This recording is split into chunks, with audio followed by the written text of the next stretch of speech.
And staying on cricket, grassroots. Now a commitment for, grassroots cricket program launch.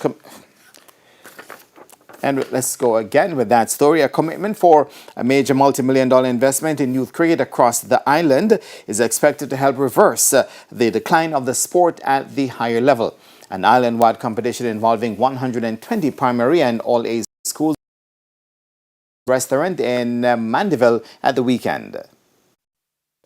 Against the backdrop of an underfunded domestic league and the steep decline in West Indies cricket over the years, an overseas-based cricket club is extending a lifeline to the sport with an ambitious grassroots initiative. This initiative is a brainchild of competition coordinator and head of the US-based Tampa Premier Cricket League, Delroy Bent. Well, we're looking at 60 million we're committing to the program. And this is a man might hear 60 million and him think it's a lot. It's not a lot of money. If you look at each school here tonight, their budget for each school is 500,000. So if you multiply that by what? 500,000? That's where it is. We provide coaches. We're providing umpires. We're training. We have classes for umpires, coaches, scorers. Bent asserts that until there is significant investment at the grassroots level, the sport will simply not develop.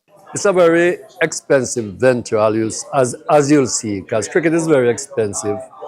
Today we have given the two parishes complete cricket equipment, including helmets, bats, everything, protective gear. And I think if you can't do that, then it's going to be difficult to develop grassroots cricket. And with that, the presentation of a full set of brand new cricket gear to 17 schools from two of the participating parishes, Manchester and St. Elizabeth, who are anchoring the start of the competition. For educators and coaches, this intervention is a game changer. They believe the prohibitive cost of cricket gear has long prevented the development of raw talent in rural and inner city communities. Gregory Bent is principal of the Alligator Pond Primary School in southern Manchester. It's a very expensive sport.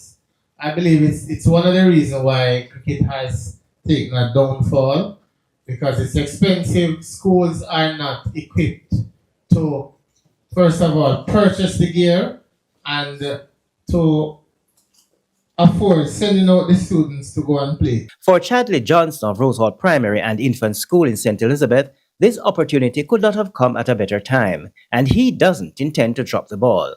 I feel like this can help me towards my sports and help me to become a better player. And so, with the commitment of $60 million and 120 participating schools over the next 2 years, the hope is that this initiative is the start of an effort to return cricket to glory days. Courtney Morgan, TVJ Sports.